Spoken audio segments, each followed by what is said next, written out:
A partir de este momento comienza la parte editorial de Platica con Ángel, correspondiente al viernes 15 de marzo del año 2024.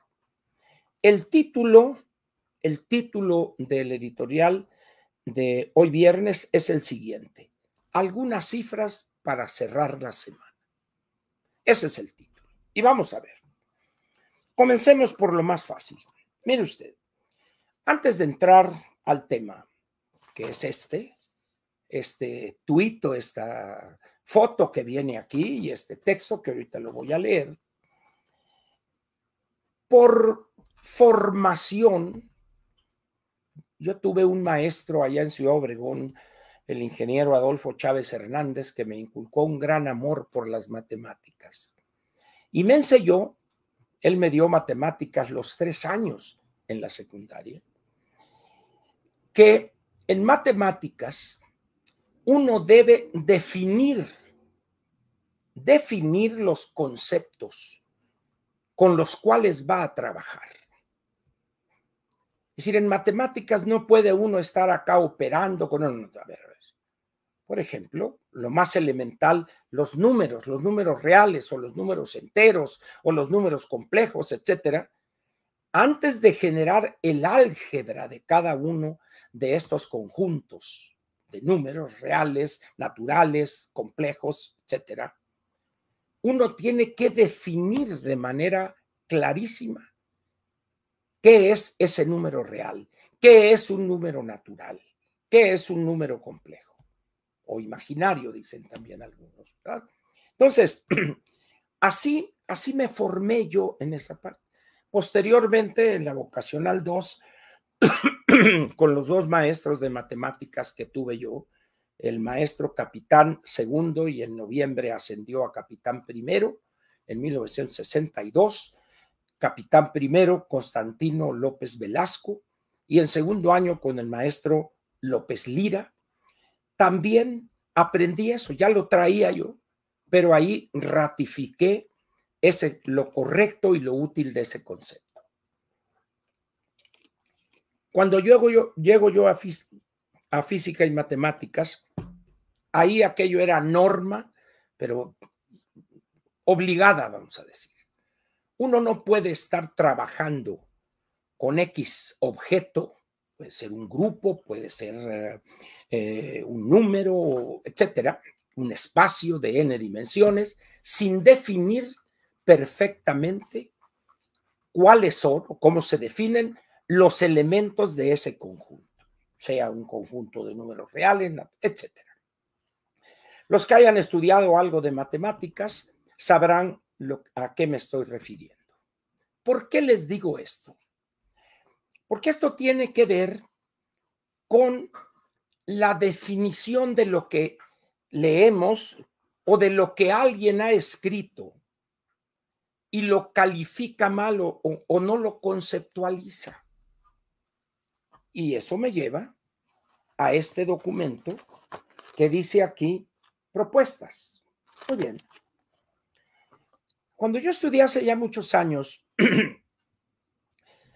finanzas públicas, en la parte de programación, presupuestación, rentabilidad social de proyectos, etcétera, etcétera, una de las cosas que aprende uno es que debe definir lo más preciso que sea posible los conceptos que está utilizando, sobre todo en las cuestiones que tienen que ver con planeación y presupuestación. Tiene uno que definir, pero lo más preciso que se pueda, diría que se deba, y ahí entra este concepto de la propuesta. Incluso en aquellos años, me acuerdo, una de las tareas más importantes del año era elaborar la propuesta de inversión de cada uno de los estados de la República. ¿Y en qué consistía esa propuesta de inversión? Consistía en determinar el monto de recursos que debían destinarse a ese gobierno del estado para poder realizar los proyectos de inversión y los programas, subprogramas, etcétera, etcétera, los cuales deberían tener metas, objetivos, estrategias, etcétera. Y una propuesta es aquella cosa, vamos a decir, es aquello que responde a tres preguntas: ¿qué, cómo y con qué? Repito, en planeación o en lo que tiene que ver con el uso de recursos públicos, una propuesta es aquello que responde a qué queremos lograr. Segunda pregunta, ¿cómo queremos concretar eso? Y tercero, ¿con qué recursos vamos a sufragar el hacer las cosas para concretar eso que queremos? Eso es fundamental para trabajar las finanzas públicas.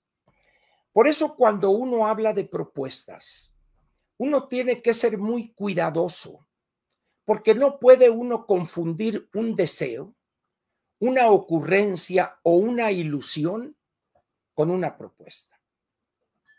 Incluso la Ley Federal de Presupuesto y Responsabilidad Hacendaria establece que toda aquella propuesta que haga uno de los grupos parlamentarios o un diputado o el gobierno federal o etcétera, debe estar acompañada esa propuesta de la fuente presupuestal de donde va a obtener el recurso para sufragar esa propuesta, para responder a la pregunta ¿con qué voy a sufragar eso?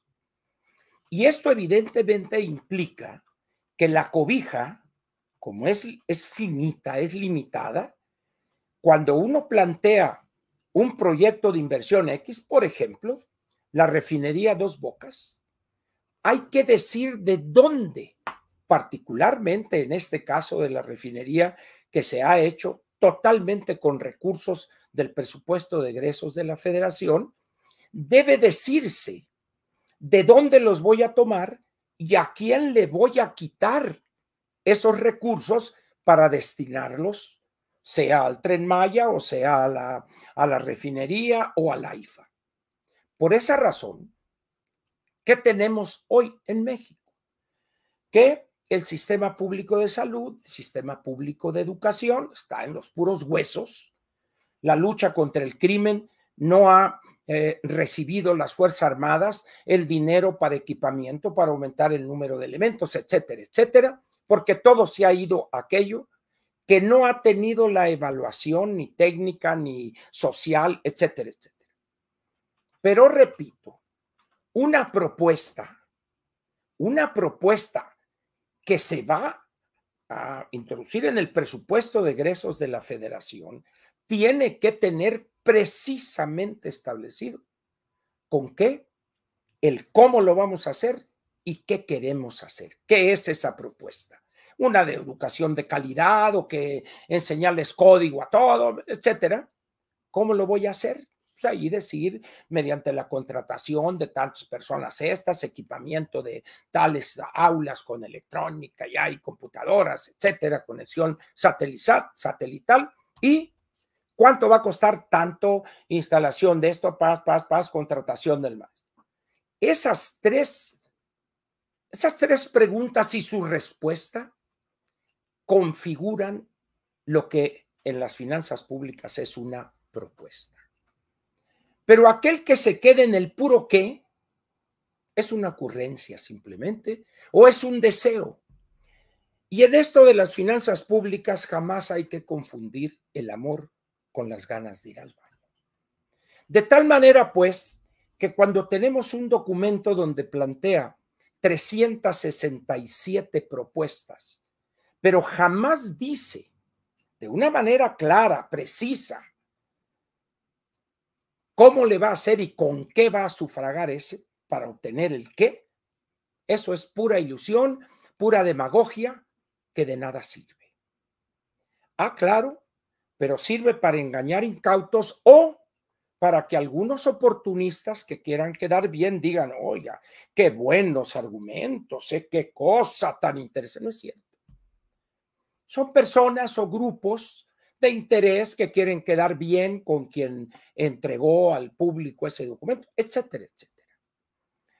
Y esto obliga a quien está planteando algo que tiene que ver con recursos públicos, está obligado a cumplir con esas tres preguntas, es decir, responderlas correctamente. ¿Qué quiero? ¿Cómo lo voy a lograr? ¿Y con qué? Muy bien. Ese sería el contexto de lo que a continuación vamos a platicar. Tomemos la parte más fácil. El Partido Revolucionario Institucional sube un tuit anteayer, y aquí ven ustedes arriba que dice PRI Oficial México. Esto no es apócrifo, esto es un documento, un tuit del PRI. Y dice así: con el programa Ciudad Joven que propone nuestro partido, se construirán 32 complejos habitacionales. O sea, no es acá que una casita o que usted compre una vivienda usada, no. Se van a construir dentro de este programa que propone el PRI Ciudad Joven 32 complejos habitacionales y ojo, para que las y los jóvenes de nuestro país puedan adquirir una casa a precios accesibles y con facilidades de pago. Está planteado ahí lo que se quiere, pero aquí no se dice cómo se lograría esto y mucho menos con qué se financiaría. Muy bien. Vean ustedes donde dice Ciudad Joven, 32 ciudades jóvenes en el país y dice que cada joven tenga su propia casa. Es lo que dice aquí, que cada joven tenga su propia casa. Y el remate, el PRI sí resuelve. ¿Qué significa eso? Que el PRI hará posible que cada joven tenga su propia casa en alguna de las 32 ciudades jóvenes distribuidas, evidentemente, en 31 entidades más la Ciudad de México. Y son viviendas o departamentos que van a ser puestos a disposición de los jóvenes a precios accesibles y con facilidades de pago. Muy bien. No definen qué es precio accesible, quizá el número de veces del salario mínimo a los jóvenes que ganen más de tanto o menos de tanto. Eso no se dice aquí y tampoco se dice cuáles serían las facilidades de pago a 20 años, a 25 años, a 10 años. Eso no se menciona. Por lo tanto, lo único que está planteado aquí es una idea. Es casi un deseo. Deseamos construir 32 ciudades jóvenes y que construyamos estas casas para que los jóvenes, sí, pero eso y la carabina de Ambrosio es exactamente lo mismo. Y vamos a ver por qué. ¿Cuántos son los jóvenes? Existe una convención que los jóvenes son aquellos menores de 30 años, entre 18 y 19, que serían los primovotantes, que ya son ciudadanos a los 30 años. Para facilitar las cifras que voy a dar, yo cierro ese grupo etario de jóvenes de los 20 a los 29 años. Muy bien. La primera búsqueda que tenemos que hacer es determinar cuántos son esos jóvenes entre 20 y 29 años. Al día 7 de marzo, datos del INE, por acá tengo la hoja.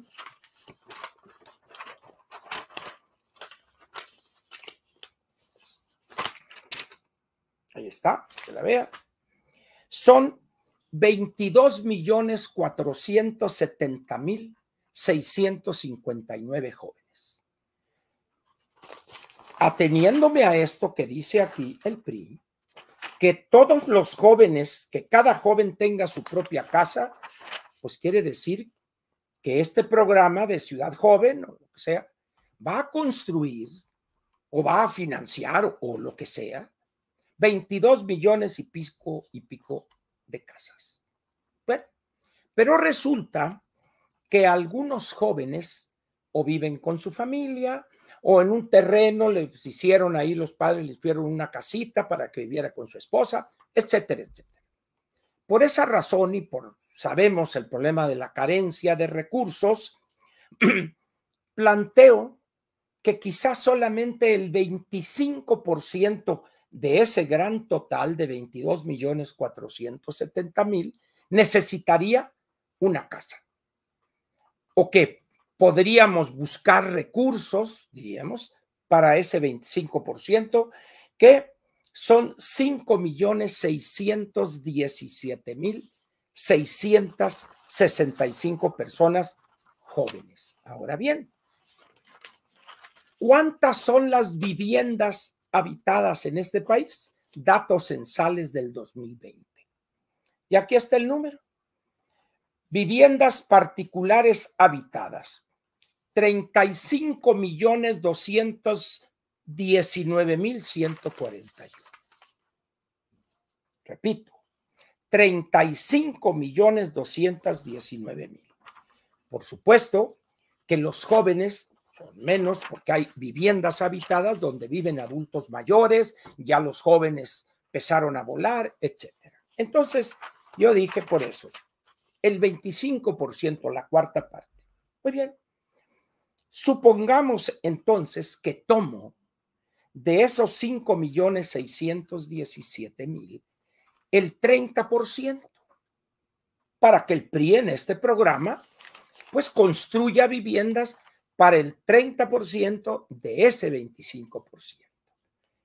Y eso me da 1.685.300 jóvenes. O sea, ya los bajamos de 22 millones y medio, bajamos a 1.685.000. Aquí está. Estamos facilitando al PRI la tarea. Muy bien. Y además digo que hay que construirlos en 3 años para que no batalle tanto el PRI.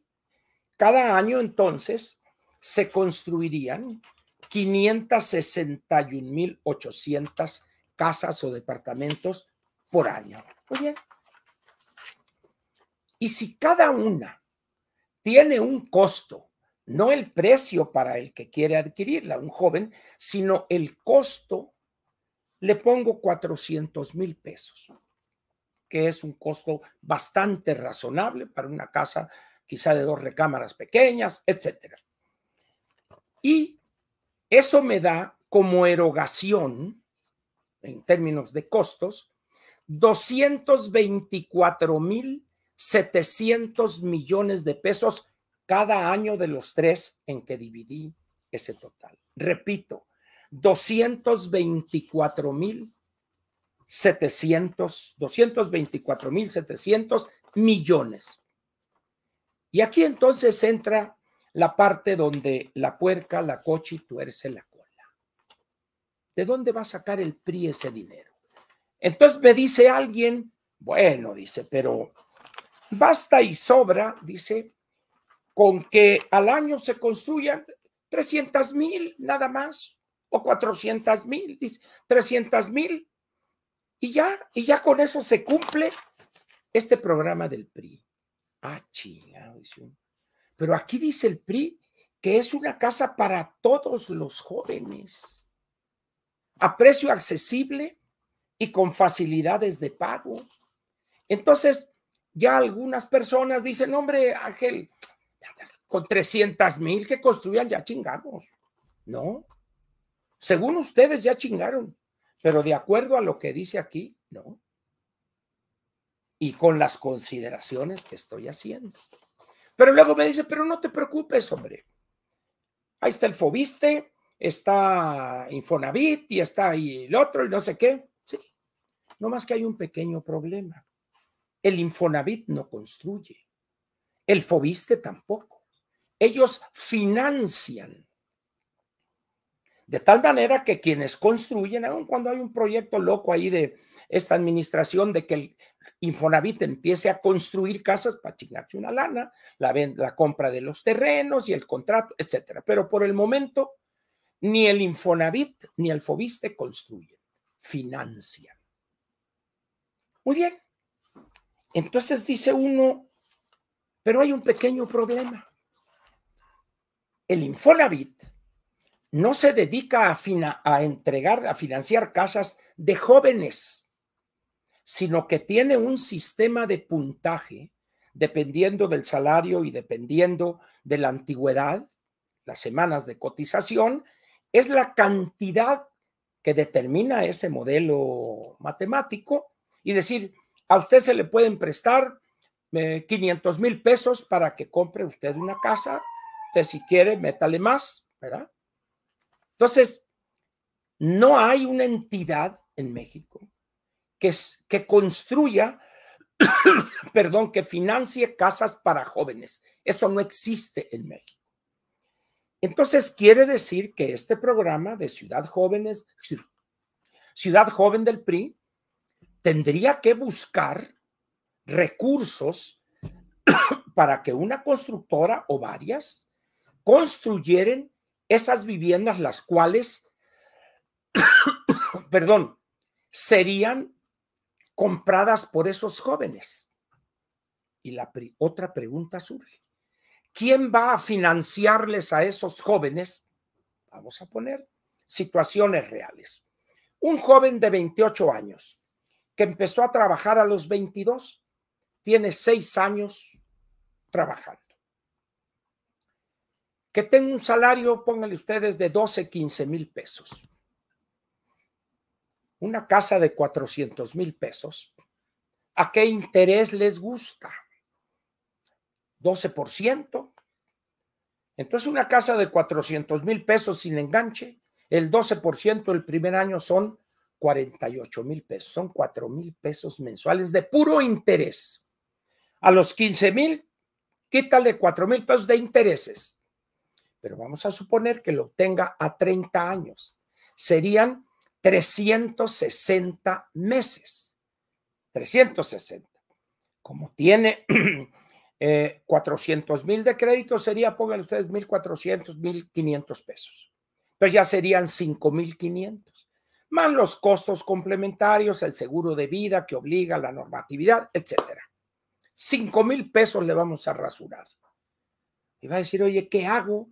Gano 15,000 y me van a quitar 5,000 para una casa. Todavía estoy viviendo con mi papá, con mi familia. Entonces, esto les da a ustedes una idea de que esto es un sueño. Esto no tiene sustento real ni en las finanzas privadas y públicas hoy en México y tampoco en la normatividad de las instituciones como el Fobiste y el Infonavit. En consecuencia, aquellas personas que pudieran decir, no, hombre, pues con 300,000 casas ahí para los jóvenes, para los chavos, y que las construya el Fobiste o que... Eso evidentemente revela de quien así opina una falta de ética o de ignorancia, porque ignora, valga la redundancia, que ni el Fobiste ni el ISSSTE financian una casa así. Es más, diría casi que ni hay de esas casas, ¿verdad? Bueno, pero luego viene otro detalle. Me dice alguien, pero oye, Ángel, pero el Infonavit tiene cientos de miles de casas abandonadas que las chaineen ahí porque las recogió el Infonavit y las venda, ¿sí? El único problema es que esa persona que planteó eso no se pregunta por qué esas casas fueron abandonadas y luego vandalizadas. ¿Y por qué no han sido atractivas para que alguien diga, yo la compro esta castigada y le voy a meter una lana?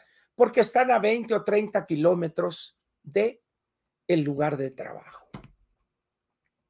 Es decir, son casas que en aquella fiebre de construcción en el sexenio del presidente Calderón, fueron casas que prácticamente era un un castigo para un empleado o un trabajador que saliere sorteado en uno de los sorteos del Infonavit.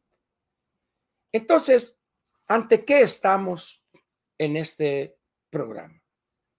Esto es pura demagogia. Ahora bien, ¿por qué lo digo así con tanta claridad? Simplemente por una cuestión ética.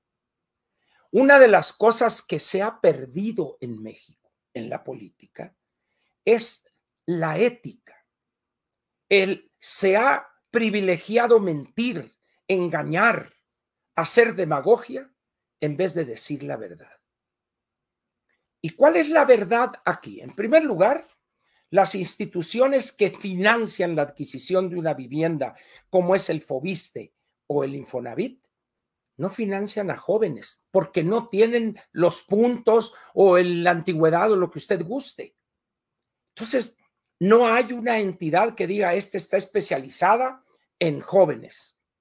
Segundo, esas entidades funcionan con base en recursos presupuestales y el presupuesto lo autoriza la Cámara de Diputados. La Cámara de Diputados y el gobierno federal somete a la consideración de Cámara de Diputados una propuesta, una iniciativa de decreto. ¿Y qué pasa ahí? Vamos a suponer que la oposición pierda o no tenga la mayoría calificada, perdón, la mayoría absoluta, y que el oficialismo tenga la mayoría absoluta, más de 251 diputados. ¿Ustedes creen que le daría para darles estas casas baratonas acá a jóvenes a un programa del PRI? Evidentemente no. Por lo tanto, la viabilidad financiera, además de jurídica, porque habría que cambiar las reglas de operación de esas instituciones para que pudieran financiar en condiciones, facilidades de pago y precios accesibles, castigados, quizá con un subsidio, pero de otra manera, esto que está aquí. Ahora bien, aquí debería haber quizá algunas letras chiquitas o decir la verdad. Se va a plantear un programa, etcétera, etcétera, lo que sea. Por esa razón, planteo yo que tenemos que recordar la importancia de la ética en la política. México ha caído a lo más profundo de un océano de lodo, de mierda, políticamente hablando, con este tipo de cosas. Podrán decir, oye, que no, que acá, que hay ingenieros que sí saben. ¿Qué saben los ingenieros? Los constructores, pues ellos sabrán de las vigas, los esfuerzos, acá la pared, el aislamiento, el uso del bloqueto, etcétera, etcétera. Pero esos también saben los precios que tiene el metro cuadrado en las ciudades. Porque cuando veamos las propuestas acá en vivienda de la ingeniera, ustedes van a darse cuenta otra vez de la ilusión que está planteando ahora la ingeniera. Ya no es el PRI. Ahorita se los voy a mostrar. ¿Qué se puede hacer entonces con esto? Tirarlo a la basura, que no sirve, pero suplicarles a los partidos políticos o a las dos, a la coalición Seguiremos Haciendo Historia y a la otra que es Fuerza, Corazón y Cuajo, Riñón y no sé qué cosa, ¿verdad? Que no mientan de esa manera, que no ilusionen de esa manera, aun cuando ya hay menos incautos que hace 5 años, porque ya conocieron lo que se puede, lo que ha hecho este gobierno, pero también han conocido a la clase política y saben que de lo que prometen prácticamente nada se concreta. Muy bien. Yo les pediría entonces a los de comunicación del PRI o lo que sea, que por favor no mientan de esta manera, Porque no solo no se ilusionan los que saben cómo masca la iguana en materia de financiamiento de vivienda, y lo único que hacen es que se burle la gente de estas cosas.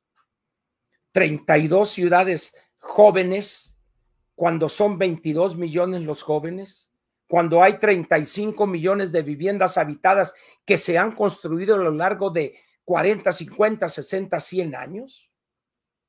Y aquí dice que vamos a hacer casa para que todos los jóvenes tengan una. No es cierto eso. Y el otro problema es simplemente para el 7% de los jóvenes, de los 22 millones, el 7% es como 2 millones, ¿qué? Unos 700, una cosa así. Se requieren a 400,000 pesos, 224,000 millones de pesos. ¿De dónde van a salir? Pero ahora vamos a la otra parte que quiero comentar con ustedes. Recordarán que al principio dije yo que hay que definir perfectamente el concepto que estamos utilizando. Aquí dice propuestas. Muy bien. Para mí, propuesta en términos de este tipo de documentos, o en este caso, una persona que aspira a la presidencia de la República, es responder a 3 preguntas. ¿Qué se quiere lograr? ¿Qué se quiere lograr? ¿Cómo se va a lograr eso? ¿Y con qué se va a sufragar eso? Muy bien. Vamos a buscar aquí la parte de vivienda. Vamos a ver. Vivienda. Aquí está vivienda. ¿Ven ustedes aquí? Turismo, pero luego abajo, ¿qué dice? Vivienda, movilidad y ciudades del futuro. Entonces, estas son las propuestas de la ingeniera. No sé si sean de los 3 partidos o nomás de ella en la Fuerza y Corazón y Cuajo, lo que sea. Pero dice lo siguiente. La propuesta número 108. Durante el próximo gobierno nos vamos a dedicar a que las familias mexicanas formen patrimonios sólidos a través de la adquisición de viviendas. Tu patrimonio y el de tu familia van a crecer conmigo. Para empezar, las familias mexicanas, un porcentaje muy alto ya tienen su casa propia o su departamento. De tal manera que las familias, no todas requieren, para formar su patrimonio, no requieren una vivienda. Y aquí, en esto que puse aquí, hay 35 millones de viviendas particulares. No dice aquí cuáles son de renta y cuáles son propias, pero muy bien. Pero resulta que la ingeniera ha insistido en que el elemento fundamental para tener éxito en las nuevas condiciones que se avisoran para la economía mexicana, el futuro de la economía, hay que adquirir conocimientos especializados. Ella menciona aprender código, computación, hay que estar en estas carreras STEM, Science, Technology, Engineering and Mathematics, porque ahí formar el patrimonio empieza con la adquisición de conocimiento especializado. Y resulta que en las condiciones actuales, no solo de México, sino del mundo, la movilidad de la mano de obra, sobre todo la calificada, es que ahorita está aquí, pero dentro de 2 años está allá. De tal manera que se va formando un patrimonio de otra manera. No con una casa de 400, 500, 600 mil pesos. Eso es una ilusión, es pensar en viejo, pero bueno, así lo dice la ingeniera. Y luego dice, crearemos en el número 110 el programa Tu Primera Vivienda para que los jóvenes que quieran se independicen, adaptada esa vivienda a las necesidades de hoy. Ojo, céntricas, con balcones, energía solar, agua garantizada y bien conectadas para que te muevas por la ciudad. No, pues será en las lomas de Chapultepec, yo creo. Pero dice uno, ¿cómo le va a ser? ¿Cómo? ¿Tendrá idea la ingeniera cuánto vale el metro cuadrado en un lugar más o menos y no céntrico? Por ejemplo, no sé, la Vertis Narvarte, no sé, algo ahí por la Colonia Obrera, la Colonia Vista Alegre, la Colonia Portales, la Postal, alguna cosa. ¿Tendrá idea lo que vale el metro cuadrado ahí? Y lo que vale un departamentito de 60, 70 metros cuadrados en esos lugares, estamos hablando de 4 o 5 millones de pesos. ¿Quién puede comprar una vivienda de esas?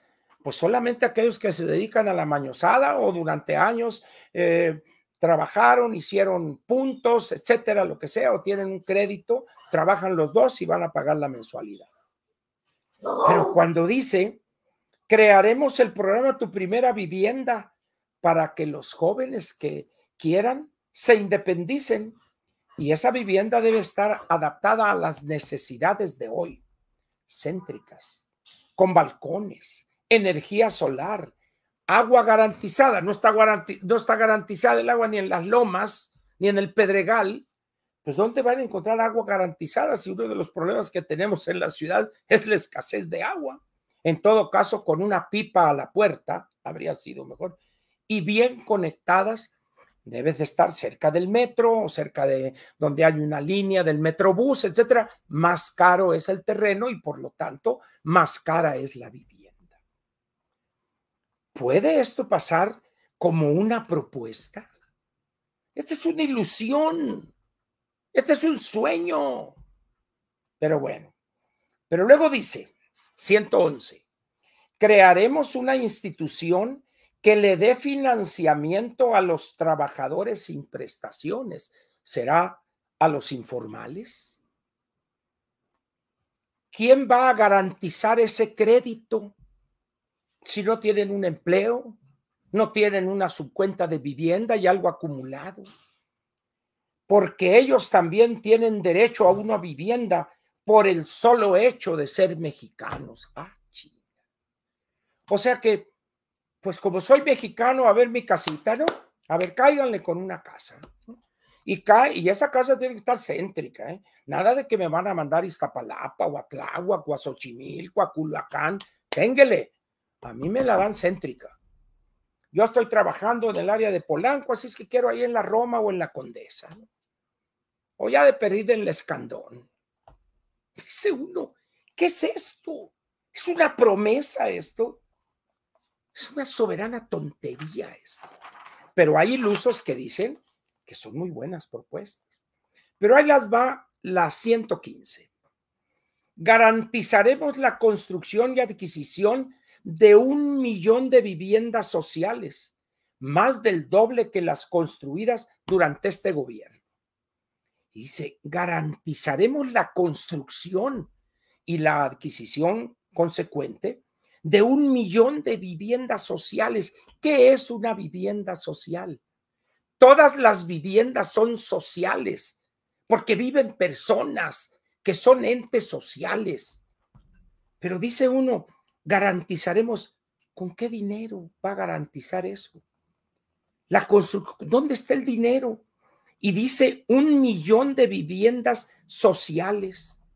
Dice, bueno, pero luego dice 123, mejoraremos el transporte público, será más cómodo, rápido y seguro que nunca antes. Además, será primordialmente eléctrico. No sé cuántos recuerden, hace algunos años, en el gobierno de Ebrard, en la Ciudad de México, la cantidad de microbuses que circulaban por Insurgentes. Tardaron años para sacarlos de Insurgentes. Todavía hay miles de microbuses en la Ciudad de México. Y dice uno, no están interconectados los servicios públicos de la zona conurbada. Entonces dice, Mejoraremos el transporte público, que será más cómodo, rápido y seguro. Hasta se hace choteo hay un video que han subido ahora, un spot donde están dos personas, no, con este gobierno no me ha faltado la papa y con este gobierno me ha cuidado, me ha protegido y hemos tenido trabajo todos estos años. Ah, sí, pues vámonos a chambear, le dice el otro, órale, saca una fusca y se sube un microbús, órale, hijos de su tal por cual, ya se la saben, celulares, carteras y bolsas y todo. Y dice que va a ser un transporte que va a ser cómodo, rápido y seguro, mucho más que nunca. Bueno, pero ahí les va la 131. Desarrollaremos sociedades densas y compactas. Esto en cristiano significa edificios verticales, multifamiliares grandes, pues, que al mexicano por alguna razón le disgusta vivir ahí. Desarrollaremos sociedades densas y compactas e impulsaremos la construcción de vivienda céntrica y cerca de los centros de trabajo, para que puedas estar cerca de donde trabajas, estés más cerca de tu familia, tengas más tiempo libre para disfrutar y gastes menos tiempo y dinero en trasladarte. Y dice uno, ¿quién escribió esto? Esto es una ilusión, esto es un sueño guajiro. Y me dicen que esto es una propuesta, la 131. Y dicen, oiga, no se burlen. Bueno, pero ahora les voy a dar otro ejemplo. Déjenme encontrarlo, porque esto es una chulada. Esto es una chulada, esto, como dicen. Vamos a ver, ¿dónde está? Porque esto es un poema esto. Ahí les va. Es una cosa que se llama telecomunicaciones. Telecomunicaciones tiene seis propuestas. Aquí están las 6. Y ahí les va. La primera, la 91. Crearemos un entorno digital que permita desarrollar un sistema de salud, educación y seguridad de clase mundial que facilite también la inclusión financiera, el aumento de la productividad en las MIPYMES y la transición a un verdadero gobierno digital, así como el combate a la corrupción. Pues esto ni el mentolatum lo hace, ni la pomada de la campana. Y dice uno, ¿cómo es posible que alguien plantee toda esta serie de generalidades? Aumento de la productividad. El último reporte de la productividad total de los factores del INEGI, tenemos prácticamente 30 años en que esté estancada la productividad de nuestro país, pero nomás con ese entorno digital va a aumentar la productividad. ¿Saben cuántas empresas pequeñas y micro hay en este país? El 95% del total. ¿Saben lo que eso significaría en términos financieros, económicos, recursos para digitalizar, para poner una computadora en cada una de esas 4 millones o 5 millones de empresas? Para comprarles el paquete de contabilidad y capacitarlos. De locos. ¿Califica esto de propuesta? Esto, como diríamos en mi tierra, es una jalada esto. Pero aquí está. Luego dice otro. Brinda el 92. Brindaremos cobertura y acceso total a la red de telecomunicaciones y conexas, promoviendo la competencia, simplificando los trámites y dando acceso, aumentando a la infraestructura. La redacción es pésima, pero así está. Aumentando a la infraestructura del Estado, tales como postes, ductos, torres, inmuebles y derechos de vía. ¿Y con qué dinero? ¿Con qué dinero? Entonces vas a hacer ahora cosas que hoy hacen las empresas privadas que proveen del servicio de internet y de televisión por cable, etcétera. Tío, si ya lo hace en el sector privado, ¿vas a sustituirlo? ¿Les vas a comprar esas empresas? Bueno, luego el otro, 93. Tendrás acceso a internet. Te apoyaremos con el programa Mis Datos, a fin de que tengas acceso a Internet para que te sigas preparando y estés siempre comunicado. Este programa está especialmente dirigido a los jóvenes de 15 a 30 años. Todos traen su celular ya y ahí se la pasan viviendo. Ya están conectados. Dice uno, bueno, ¿quién escribió esto? Y luego dice el 94. Realizaremos esfuerzos continuos de alfabetización tecnológica y apropiación de herramientas digitales. No, no te vas a apropiar, las tienes que comprar. Porque alguien la inventó, le metió cacumen y las venden en el mercado. Y luego dice, 95, promoveremos el uso de la inteligencia artificial en las actividades del gobierno. Así, Chuy, con esta burocracia ineficiente, corrompida, anquilosada. Vean ustedes el estado en que se encuentra la administración pública. 96. Revisaremos integralmente la política de asignación y cobro por el uso del espectro radioeléctrico, tanto para telecomunicaciones como para radiodifusión. Espero no estar equivocado en lo que voy a decir, pero México es de los países que más caro vende el espectro radioeléctrico. Pero bueno. Y luego dice el 97, promoveremos una estrategia integral de ciberseguridad. No, pues ya con esto. Y esto es telecomunicación, es una cosa vital, puras generalidades, puras ilusiones, sueños de opio. Vamos a ver, ¿qué otra les parece? Vamos a ver si encuentro una aquí. Vamos a ver, educación, 60 y más en plenitud. Vamos a quitar a los viejitos.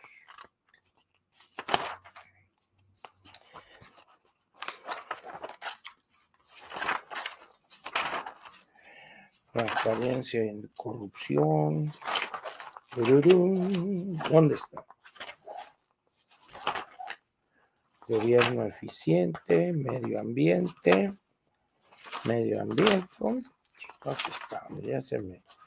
Energía.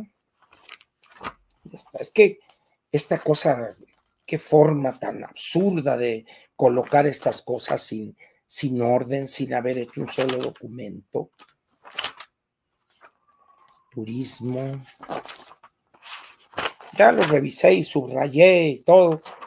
Y dice uno, qué bárbaro, qué infraestructura, telecomunicaciones.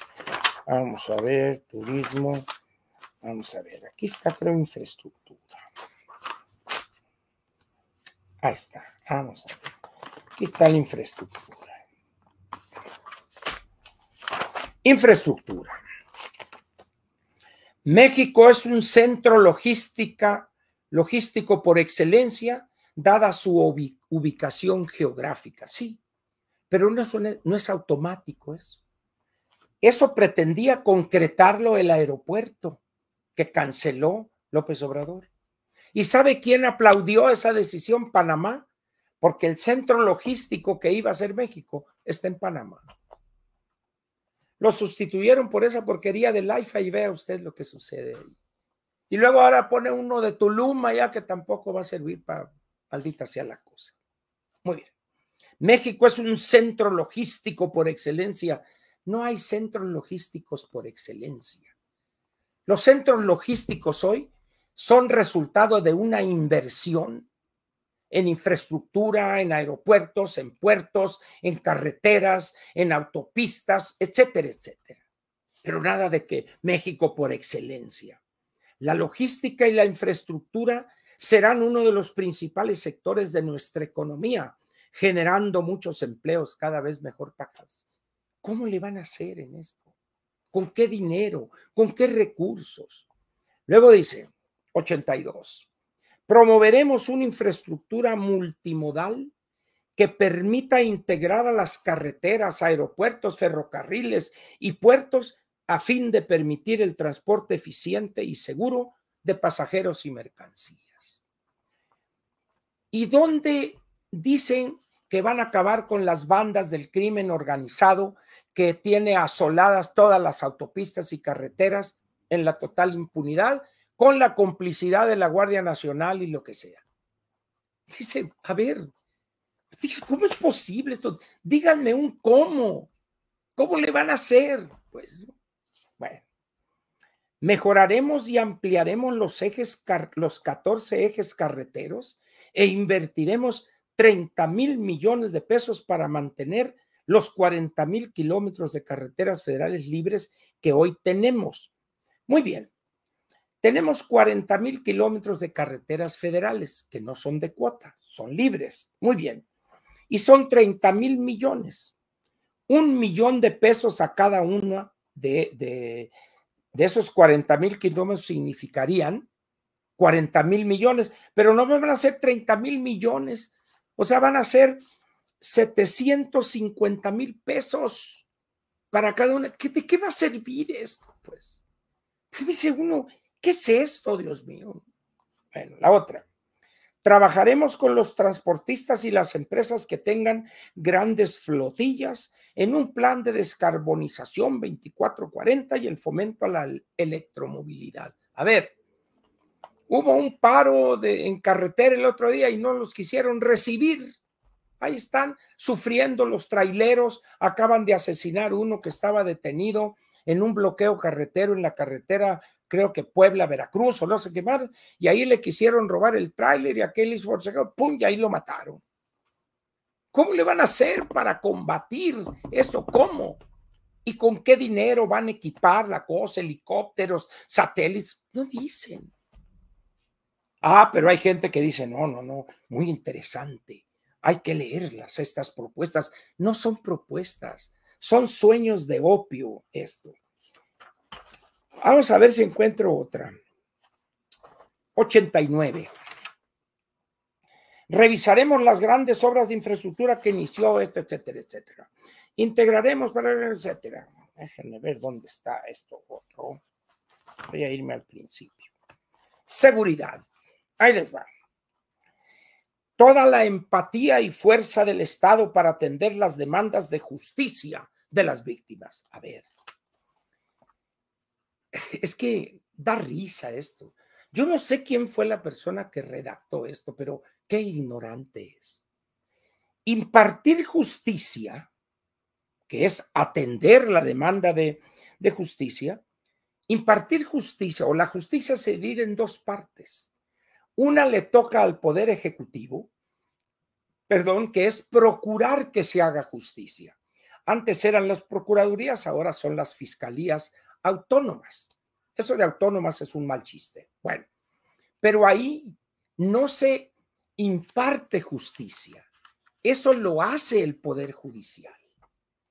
Pero esto son propuestas del Poder Ejecutivo, porque la ingeniera quiere ser presidente de la República. ¿Qué se está metiendo en cuestiones que tienen que ver con el Poder Judicial? Pero luego dice, 2, recuperaremos el respeto por la vocación de las Fuerzas Armadas. Todo eso van a defender a México, pero ya no van a ser albañiles, electricistas, ni aduanas, ni la... Bueno, vamos a ver si lo puede hacer. Pero no dice cómo, con qué va a sustituir a esos miles de soldados que están en las aduanas, que están en los aeropuertos, ¿con qué los va a sustituir? ¿Cuánto va a costar eso? Bueno, alguien dirá, bueno, es que ya les pagan a ellos. Perfecto. 3, tendremos nuevas policías con poder para vencer al crimen. Este es buenísimo. Este parece cuento de García Márquez por la ilusión, por el realismo mágico. Propuesta 3. Sin policías municipales y estatales fuertes, nunca habrá paz.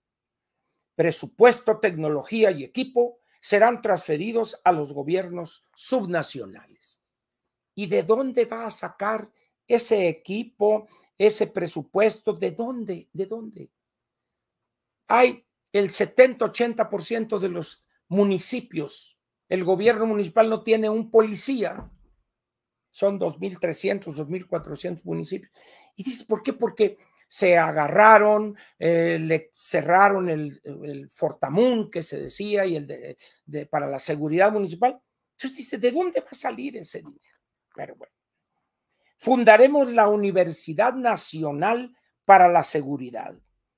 Todos los policías, en un término de 6 años, tendrán una formación homologada.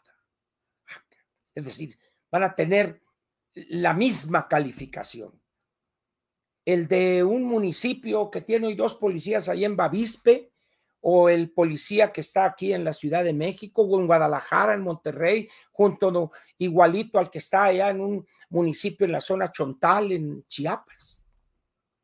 Bueno, pero en 6 años, ya para los 6 años se va a morir la gente, pues.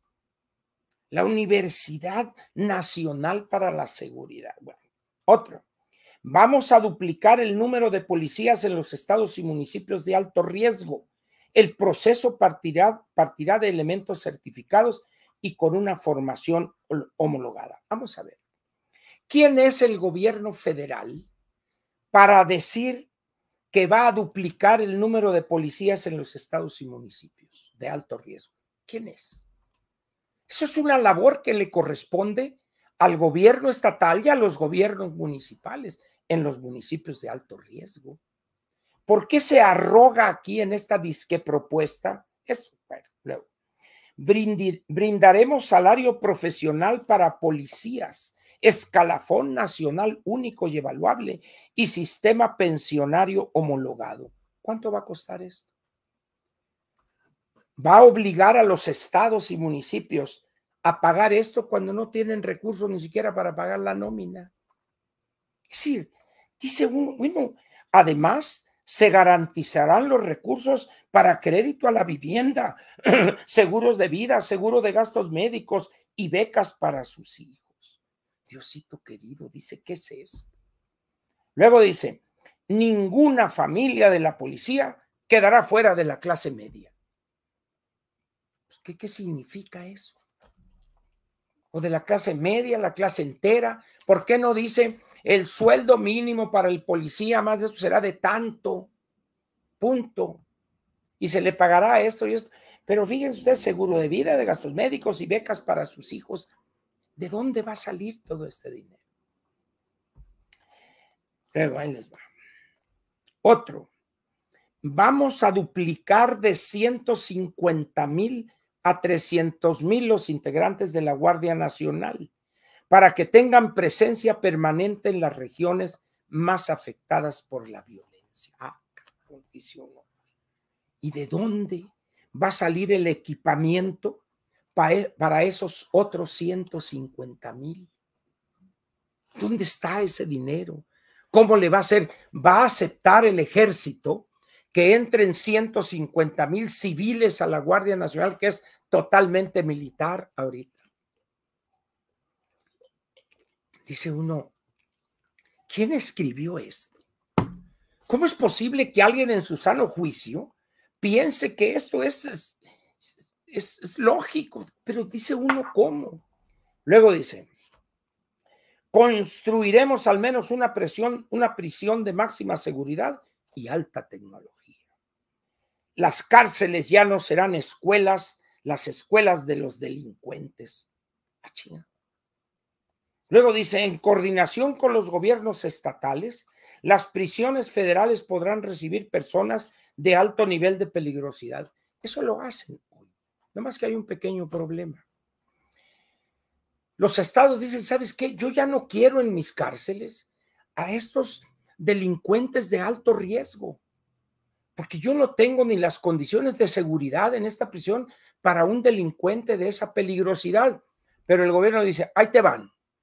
Pero yo te voy a dar diariamente para manutención de creo que son 80, 90, 100 pesos. Oye, pero no me alcanza. Pues con esto hay a ver qué le das. Por eso las cárceles, quienes llevan el peso de la alimentación de sus presos, son las familias. Son las que le llevan el lonche diario y esto o algo, o dinero para que compre ahí en la tienda interna, etcétera. Es decir, Son puros sueños guajiros estos. Pues. Entonces, luego viene otro. Contendremos y reduciremos a las organizaciones criminales más violentas y agresivas. Construiremos 32 equipos policiales de reacción. Ay, cabrón. Pero ¿cómo? Bueno, como pueden ver, todas estas cosas no son propuestas, son ilusiones, son cosas escritas por alguien que no tiene la menor idea, ¿verdad? De esto. Luego, miren, justicia. Instituiremos la obligación legal de capacitar a todo el personal del Poder Judicial. A ver. ¿Quién eres tú, Poder Ejecutivo, para obligar al Poder Judicial, que es otro poder distinto, que tiene su propia ley, que es uno de los 3 pilares del Estado mexicano? ¿Le vas a ordenar tú? Dicen, la persona que escribió esto no tiene idea de que hay algo que se llama separación de poderes. Parece que lo escribió alguien de Morena, esto, ¿no? Luego dice en el número 19, modificaremos el proceso de elección de los ministros de la Suprema Corte de Justicia de la Nación, por el cual, en caso de que no se logre obtener la aprobación de las 2/3 partes en el Senado, continuará sin límite la facultad del presidente de proponer una nueva terna. Es decir, me rechaza la segunda, la tercera, la cuarta, la quinta, ya. Porque ahorita lo que pasó con esta ignorante, analfabeta en derecho constitucional, Lenia Batres, me rechazaste la segunda, entonces la Constitución le otorga al presidente la facultad de agarrar cualquiera de esas 3. Y agarró a la peor porque es la más servil y lacaya. Muy bien. Pero resulta que para modificar este procedimiento hay que modificar la Constitución. Y para modificar la Constitución se requieren las 2/3 partes, es decir, la mayoría calificada, cosa que pues no lo vamos a tener y tampoco lo va a tener Morena. Entonces dices, ¿cómo vas a lograr esto? ¿A poco piensas tú que si ganare la anticientífica va a aceptar quitarse la anticientífica, esa facultad que tiene ahorita? Dice uno, ¿pero quién escribió esto, pues? ¿Quién? Entonces, protegeremos a los órganos constitucionales autónomos de la inoperancia causada por la falta de los miembros de sus consejos directivos. Lo que está pasando ahorita con el INAI, por ejemplo, que no puede operar porque le faltan 2 de sus integrantes al consejo, porque el presidente dice, no, ni más, no urge eso. Y no hay medios de apremio en la Constitución para jalarlo de los tanates para que cumpla eso y se haga. ¿Cómo le va a hacer? Si no vamos a tener la mayoría calificada para cambiar la Constitución y establecer un castigo para el presidente. Luego dice, adaptaremos el sistema de justicia actual al uso de las tecnologías, obligando a los órganos jurisdiccionales a contar con expedientes electrónicos. A ver, ¿le estás imponiendo una forma de trabajar al Poder Judicial? ¿Y quién eres tú para hacerlo? No. Pero luego esta es una joya. 22. Crearemos una célula de identificación ciudadana. Esto es una cosa que han planteado los gobiernos desde hace al menos 5 o 6 sexenios y en todas no han podido aprobar eso. Bueno, el de Peña Nieto lo intentó y la principal institución que se opuso por onerosa y repetitiva fue el INE. Dice, pues si ya tenemos el INE que es aceptado universalmente en México, ¿por qué? Y salen con esto. Dice uno, ¿quién hizo esto? Y así podría seguir yo con esto 1 hora o 2 horas más. ¿Qué es lo importante de esto que está aquí?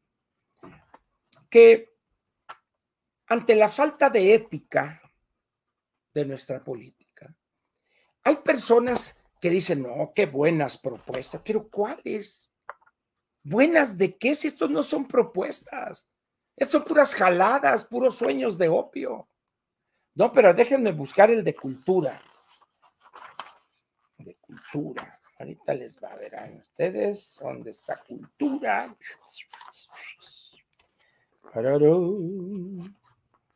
Van a ver ahorita, nomás para que vean ustedes.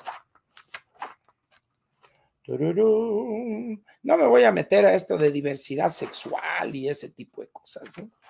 El campo me causó risa, no tiene ni caso revisarlo. Justicia, ¿dónde está cultura? Ah, pues a ver, derechos humanos, mujeres, personas con discapacidad, telecomunicaciones, turismo, jóvenes, 60 y más, vida en plenitud, diversidad sexual, deporte, vivienda, movilidad, que ya lo vimos, derechos humanos, vivienda y ciudades de derechos humanos. Y luego tenemos cultura. ¿Dónde carajos está cultura? Mujeres, pueblos indígenas, pueblos indígenas, personas con discapacidad, cultura. Vamos a ver. Aquí va a estar ahorita, antes de, falta todavía, cultura. Cultura. Vamos a ver. Cultura, ok, la canción. Deporte, educación, deporte, cultura, falta educación, cultura, cultura. Ahí va. En cultura tenemos ¿cuántas propuestas? 1, 2, 3, 4, 5, 6, 7, 8, 9, 10, 11. 11 propuestas de cultura. Chin, dice uno, es la prioridad número 1, cultura. Porque hay una propuesta de 10 renglones y cosas así. Dice uno, ¿y esto? Y quiero aclarar que tengo aprecio y respeto por la experiencia, capacidad de la doctora Consuelo Sáizar, que quizás sea una de las personas que más experiencia y conocimiento tiene en la promoción de la cultura en México. Pero ahí les va. En esto de las propuestas para cultura se sirvieron con el cucharón del pozole. Ahí va. Vamos a tener el mayor compromiso presupuestal con la cultura en toda la historia. Dice uno, ¿de dónde sacaron eso? ¿De dónde? Si ni siquiera saben la disponibilidad real que va a haber de recursos y ya están diciendo eso, pero bueno, la siguiente. Incrementaremos año con año el presupuesto para la cultura. Así podremos generar óptimas condiciones de desarrollo cultural en el país. Vamos a alimentar a la gente primero, vamos a proveerla de salud, de educación y en cultura para que sean cultos. En este país no leemos, la lectura es uno de los elementos importantes en la formación cultural y no leemos ni el letrero de alto en las esquinas. Pero luego hay otro. Haremos un compromiso histórico con la educación y promoción artística que vaya desde la educación básica hasta la creación de 3 universidades de las artes, de 2 escuelas de antropología e historia y 2 escuelas técnicas de guías de turistas certificados en diversos estados del país para que todos los mexicanos de todas las latitudes tengan acceso a educación artística y a formación en estudios culturales de alta calidad. Ay, dice, ahora sí, no le quitaron las semillas a esto. Otra, promoveremos la mayor creación de infraestructura cultural de este siglo, tanto física como digital, creada a partir de, etcétera. Dice uno, ¿con qué dinero? Otra, impulsaremos una política pública para pasar de la explotación de aprovechamiento sostenible de los diseños y creaciones artesanales. Se diseñarán aplicaciones electrónicas para hacer... Por favor, no puede ser esto. Otorgaremos el mayor número de becas en la historia del país para estudiantes de arte, artistas, creadores y agentes culturales que deseen estudiar en México y en el extranjero. Nunca más una mexicana o un mexicano que no pueda cumplir sus sueños en el campo artístico. Todos los niños mexicanos tendrán la garantía de que podrán vivir dignamente de sus talentos artísticos. Dios querido. No puede ser esto, pero lo es. Y repito, todavía hay quienes en una actitud oportunista y faltos de ética dicen que esto está muy bien. Por eso yo invité y dije, reto a alguien del equipo de la ingeniera o del PRI, quien sea, a que defienda esto o que nos lo explique. Y alguien me decía, no, es que hay gente buena y te dejarían en ridículo. Ojalá que defiendan este bodrio. Pues digo, que no quieren venir aquí ni conectarse por Zoom, no hay ningún problema, hombre. Pero hagan un Zoom o un StreamYard donde expliquen tal propuesta, etcétera. Pero no, aquí está. Ahorita nadie ha reconocido la autoría de esta porquería. Salió el verso sin esfuerzo. Lo único que he podido averiguar hasta este momento es quién no es el responsable de esta basura. Me han confirmado, me informaron primero y luego confirmaron que Enrique de la Madrid no tuvo nada que ver en esta porquería, lo cual me da mucho gusto. Pero ¿quién lo redactó esto? ¿Quién lo hizo? ¿Quién lo aprobó su publicación? ¿Qué salió? ¿Quién? Es como lo mismo esto. ¿Quién redactó esto? ¿Quién lo autorizó? Estamos entonces ante una situación de una degradación ética de la política en México. Simplemente nos conformamos con este tipo de cosas o estas disque propuestas y ya cumplimos. Llenamos el expediente y órale, que tendremos tantos diputados, perfecto, con esto nos van a tocar tantos cientos de millones de pesos y vamos para adelante, hombre, que todo siga, que siga el ronchinflón, diría un muy buen amigo allá en Hermosillo. Entonces, esta es la última vez que trato estos dos temas. ¿Ya? Analizando esto, entonces yo digo, señores, esta es mi aportación para exhibir la irresponsabilidad de los dos campos, el de la ingeniera y el de la anticientífica, que ya les di en la torre el otro día. Es una tomada de pelo esto. ¿Cómo es posible que alguien en su sano juicio defienda esto? Ahora yo digo, porque quien procede así es una persona falta de ética o muy limitada en lo intelectual. Si no, si estoy equivocado, si estuviera equivocado, que defiendan eso. No vienen aquí, no hay ningún problema, pero pueden subir a su tweet un argumento o subir un documento, etcétera, poner una liga en YouTube, lo que quieran. O un podcast, decir esto. Ángel Verdugo dijo esto, pero esto es una chingonería, esto está muy bien y son propuestas por esto y esta razón. E iniciamos un intercambio de opiniones productivo para que los ciudadanos eleven el nivel de conocimiento de lo que es una campaña política. Sin embargo, prefieren acá la cosa privada. No, Ángel, te metiste en un lugar que no conoces porque hay ingenieros que son muy chingones, ahí construyen, sí, pero también hay políticos que destruyen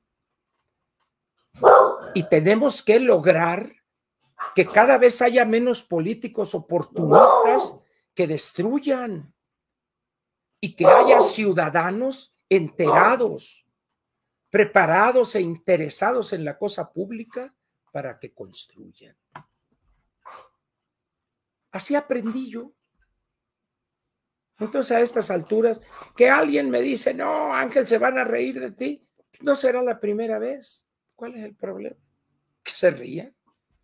Si estoy equivocado, corregiré. Órale, corríjanme, demuestren que estoy equivocado, demuestren que estas son las mejores propuestas, las de la ingeniera Xóchitl Gálvez Ruiz. Nada me gustaría más que me demostraran que esas son propuestas históricas y eso. Órale, tienen los espacios abiertos. No se trata de que debatan conmigo, como me decía otra persona. Pero ¿quién eres tú, Ángel? Parece, pues nada, soy un simple ciudadano, militante del PRI. Bueno, pero pueden, en una cosa como esta, el equipo de la ingeniera tiene una página, xochitl.com.mx, ahí pueden hacer una transmisión en Zoom, etcétera. A ver, defiendan este documento para que los ciudadanos nos convenzamos de que efectivamente estas son propuestas, pero tendrían al menos que decir que estas ilusiones, estos sueños guajiros que están aquí, pues tendrían que decir de dónde va a salir la firula, el varo, diría un amigo. Pero hay otro elemento y con esto quiero terminar. En los dos casos, en la basura de la anticientífica y en esta del ingeniero, no hay un gran tema que hable de las finanzas públicas. Ninguno. Cuando es el elemento central para determinar con cuánto dinero va a empezar el siguiente gobierno. No hay un solo tema ahí. Entonces dice uno, oye, pero ¿cómo es posible esto si van a dejar un gobierno en ruinas, con unas finanzas públicas destrozadas? ¿Y cómo es posible que a quienes redactaron esto, tanto el de la anticientífica como el del ingeniero, no pusieron un planteamiento concreto en torno a recuperar la salud de las finanzas públicas? Dice uno, por lo tanto, esto es basura. Si no se habla de sanear las finanzas públicas, pues entonces ¿de qué estamos hablando? De puras ilusiones, de puros buenos deseos. Bueno, eso era lo que quería yo comentar con ustedes. Ya he comentado ampliamente esto, ya di mis argumentos, ya di cifras, leí algunas de las disque propuestas. Yo pienso que con esto que he hecho he cumplido. Espero haber sido claro, espero haber logrado interesarlo en el tema y discutir estas cosas y decir, esto es una jalada. Y exigirle a donde vaya la ingeniera o a donde vaya la anticientífica, hacerle preguntas específicas. Si no, pues eso ahí va a quedar como una anécdota nada más. Les agradezco su paciencia, su atención a esto y repito, el tema para mí está cerrado. Si hay personas que quieren analizarlo y quieren platicar, que suban, que pongan ahí un tweet y suban o pongan un podcast y diga pienso esto y entonces ahí en ese medio si considero que es importante lo que están diciendo bien, si no, tierrita volada diría el clásico. Agradezco su atención a esta sección editorial especial, vamos a decir, de Platica con Ángel, correspondiente al viernes 15 de marzo del año 2024. Unos, ¿ya no?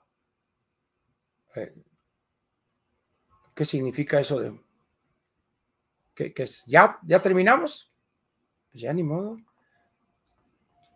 La jefa es la jefa. Entonces, aquí termina la Platica con Ángel de correspondiente a este viernes. Les agradezco su atención y nos vemos aquí el lunes, pero el lunes creo que es feriado por cuestión esta del que se recorre un día para hacer un fin de semana largo, para la cosa turística, apoyarla, y este es el que corresponde al jueves 21 de marzo, que es un año más, un aniversario más del nacimiento del presidente Benito Juárez García, de don Benito Juárez García. Bien, entonces habrá mañanera y habrá Platica con Ángel el lunes que viene. Lunes que es 18, ¿verdad? Lunes 18, un aniversario más de la expropiación, ojo, no del petróleo, de los activos de las compañías petroleras. 18 de marzo de 1938.